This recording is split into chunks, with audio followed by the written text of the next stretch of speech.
Assalamualaikum warahmatullahi wabarakatuh. Pertumbuhan ilmu pengetahuan pada masa Abbasiyah. Pemerintahan Daulah Abbasiyah merupakan kelanjutan dari pemerintahan sebelumnya dari Bani Umayyah. Kalau digambarkan, pemerintahan dimulai dari masa Nabi Muhammad SAW yang memimpin di kota Madinah. Kemudian dilanjutkan Khalifah Ar-Rasyidin mulai dari Abu Bakar, Umar bin Khattab, Utsman bin Affan, dan Ali bin Abi Thalib. Sepeninggal Rasulullah dan para sahabat, Islam mulai berkembang di bawah kepemimpinan khilafah Bani Umayyah dan Bani Abbasiyah. Kedua khilafah ini berperan penting dalam peradaban Islam sampai saat ini. Abbasiyah adalah sekelompok orang yang memiliki keturunan dengan Nabi Muhammad melalui jalur paman Nabi yang bernama Al-Abbas bin Abdul Muthalib ibnu Hashim. Kelompok ini kemudian membentuk khilafah dan menggantikan dinasti Umayyah pasca keruntuhannya pada tahun 750 Masehi akibat perang saudara dan pertentangan kelompok-kelompok non-Arab. Dalam sejarah Islam, dinasti ini tercatat banyak melahirkan ilmuwan-ilmuwan cerdas yang dikenal dunia. Ilmu pengetahuan dan pendidikan mulai berkembang pesat pada masa dinasti Bani Abbasiyah.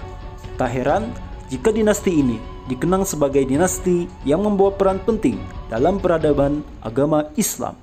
Bagaimana perkembangan dinasti Bani Abbasiyah? Agar lebih memahaminya, mari kita simak penjelasan berikut ini. Perkembangan dinasti Bani Abbasiyah. Kekuasaan Bani Abbasiyah berlangsung cukup lama dari tahun 750 hingga 1258 Masehi. Puncak popularitas mereka berada pada zaman Khalifah Harun Ar-Rasyid yang sangat terkenal dengan cerita 1001 malamnya dan putranya Al-Ma'mun, pemimpin yang menyukai ilmu pengetahuan. Mengutip dari jurnal berjudul Bani Abbasiyah, Pembentukan, Perkembangan, dan Kemajuan karya Idianto, para sejarawan mengklasifikasikan perkembangan dinasti Abbasiyah ke dalam 5 periode, yaitu periode pertama, masa pengaruh Persia. Pada periode pertama, dinasti Bani Abbasiyah mengalami banyak kemajuan dan mencapai abad kejayaannya. Masa kekuasaan periode pertama berlangsung di bawah kepemimpinan Abu Abbas sampai dengan Al-Wathiq. Kemajuan dinasti ini dipengaruhi oleh beberapa faktor, yaitu karena terjadinya asimilasi dalam dinasti Bani Abbasiyah. Kemudian, partisipasi orang-orang non-Arab dalam perkembangan dinasti ini, khususnya orang-orang Persia, dan perkembangan dinasti yang berfokus pada pembangunan peradaban Islam. Periode berikutnya, periode kedua, masa pengaruh Turki. Berbeda dengan periode pertama, pada periode kedua ini justru dinasti Bani Abbasiyah mengalami kemunduran. Periode ini berlangsung sejak tahun 847 hingga 945 Masehi. Saat itu, kekhalifahan yang dipimpin oleh Al-Mutawakkil sangat lemah dalam menjalankan pemerintahan. Kondisi ini dimanfaatkan oleh orang-orang Turki pada masa Al-Mu'tasim untuk mengambil alih kekuasaan. Perebutan kekuasaan ini menyebabkan ketidakstabilan politik yang memicu kemunduran dinasti Bani Abbasiyah. Namun, kekacauan ini akhirnya dapat diatasi sehingga tidak ada lagi perebutan kekuasaan antar khalifah. Periode selanjutnya, periode ketiga, masa pengaruh dinasti Buwayhi. Periode ketiga berlangsung sejak tahun 945 hingga 1055 Masehi. Pada periode ini, dinasti Bani Abbasiyah semakin mengalami kemunduran. Ini disebabkan oleh kekhalifahan dinasti Bani Abbasiyah yang didominasi dinasti Buwayhi dan akhirnya menimbulkan banyak masalah politik dalam dinasti. Pusat pemerintahan bahkan dipindahkan dari Baghdad ke Shiraj, tempat Khalifah Ali bin Buwayhi berkuasa. Meskipun politik di periode ini kacau, namun dinasti Bani Abbasiyah tetap konsisten mengembangkan ilmu pengetahuan dan peradaban Islam. Banyak ilmuwan lahir di periode ini seperti Al-Farabi, Ibnu Sina, dan juga Ibnu Maskawai. Periode berikutnya, periode keempat, masa pengaruh dinasti Seljuk. Periode keempat dimulai sejak tahun 1055 hingga 1199 Masehi. Pada periode ini, pengaruh dinasti Buwayhi mulai memudar dan digantikan dengan pengaruh Bani Seljuk. Paham Syiah yang dibawa oleh Bani Buwayhi mulai ditinggalkan. Namun dominasi Bani Seljuk pada dinasti Bani Abbasiyah tidak berlangsung lama. Terjadi konflik internal yang akhirnya menyebabkan dinasti Bani Abbasiyah terbebas dari pengaruh dinasti lainnya. Dan periode kelima, periode terbebas dari dinasti lainnya. Periode ini merupakan akhir dari kekuasaan dinasti Bani Abbasiyah, berlangsung sejak tahun 1199 hingga 1258 Masehi. Dinasti ini terus mengalami kemunduran. Perluasan wilayah yang terhenti dan kondisi politik yang semakin kacau memperparah kemunduran dinasti Bani Abbasiyah. Hingga akhirnya dinasti ini runtuh pada tahun 1258 Masehi, yang dikarenakan invasi bangsa Mongol oleh Hulagu Khan yang mengalahkan tentara kekhalifahan dan membumi hanguskan kota Baghdad. Meskipun begitu, kekhalifahan ini meninggalkan kesan bagi umat Islam di masa depan. Berikut nama-nama khalifah secara keseluruhan dari 3 periode yang berbeda. Pertama, khalifah periode pertama, keturunan Abbas. Khalifah periode kedua dari Bani Buwayhi.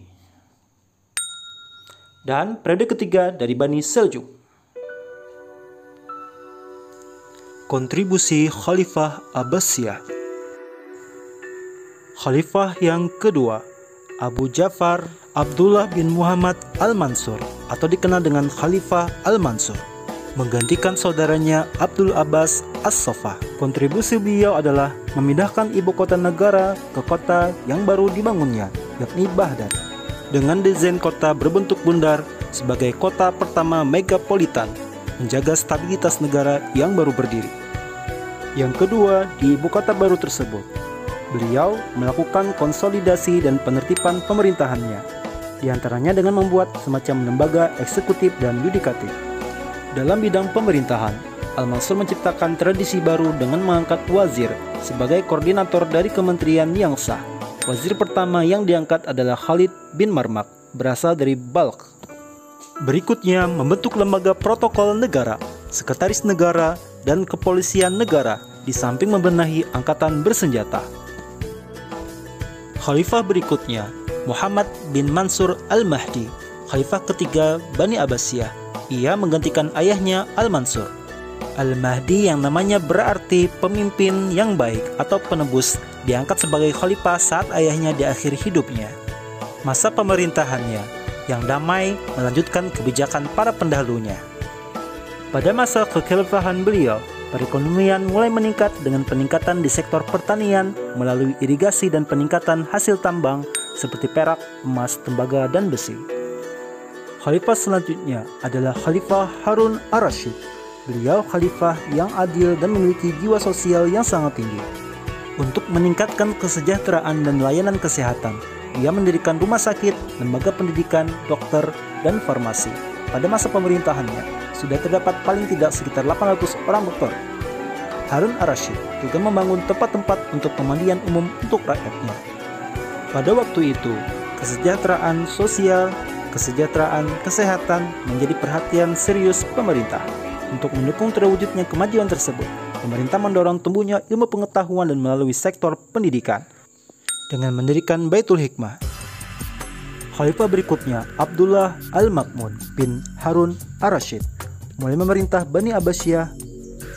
Ia merupakan khalifah yang ketujuh Bani Abbasiyah, melanjutkan kepemimpinan saudaranya Al-Amin. Beliau dikenal sebagai khalifah yang sangat cinta dengan ilmu pengetahuan.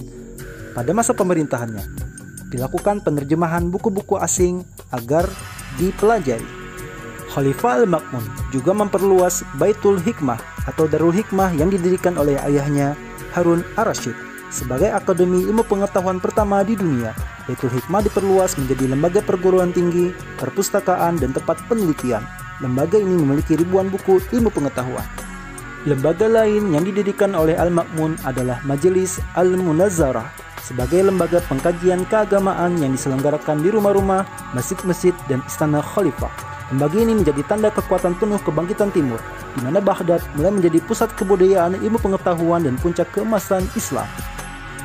Khalifah berikutnya adalah Muhammad bin Harun Ar-Rasyid. Ia menjabat sebagai khalifah mengganti saudaranya Al-Ma'mun. Dalam literatur sejarah, ia dikenal dengan julukan Al-Muntasim Billah, yang berlindung kepada Allah. Ia adalah khalifah Abbasiyah yang pertama kali menghubungkan nama Allah dengan namanya. Sejak masih muda, Al-Muntasim tergolong seorang militer yang memegang kedisiplinan tinggi. Ia mempunyai tubuh yang kekar dan kuat. Ia juga alasan pendahulunya. Al-Ma'mun memindahkan hak khilafah dari putranya kepada saudaranya ini. Yang beliau lakukan adalah membangun kota yang amat indah, dikenal dengan Sara Man Ra'a, yang artinya menggembirakan orang yang melihatnya, yang nantinya dikenal dengan kota Samara di Baghdad. Dengan latar belakangnya militer, Al-Mutasim membina tentara secara khusus menjadi prajurit-prajurit profesional. Dan yang terakhir, pada tahun 223 Hijriah, terdapat penaklukan kota Amuriyah. Yang paling terkenal dari peristiwa ini adalah seorang budak muslimah dari Bani Hashim yang sedang berbelanja di pasar yang meminta pertolongan karena diganggu dan dilecehkan oleh orang Romawi. Kainnya dikaitkan ke paku sehingga ketika berdiri, auratnya terbuka. Wanita itu lalu berteriak memanggil nama Khalifah Al-Mutasim billah dengan lafaz yang legendaris, "Wa Mutasimah," yang juga berarti, "Di mana kau Mutasimah? Tolonglah aku."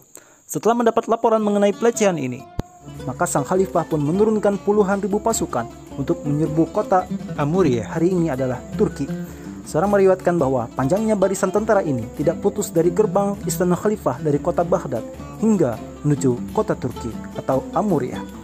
Dalam catatan sejarah menyatakan bahwa ribuan tentara muslim bergerak di bulan April pada tahun 833 Masehi dari Baghdad menuju Amuriyah.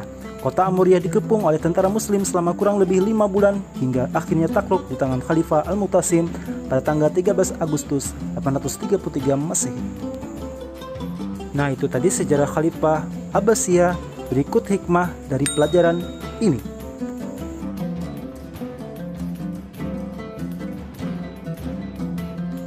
Sekian pelajaran kita, semoga bermanfaat. Syukron kasir, arigatou gozaimasu, kansahamnida. Assalamualaikum warahmatullahi wabarakatuh.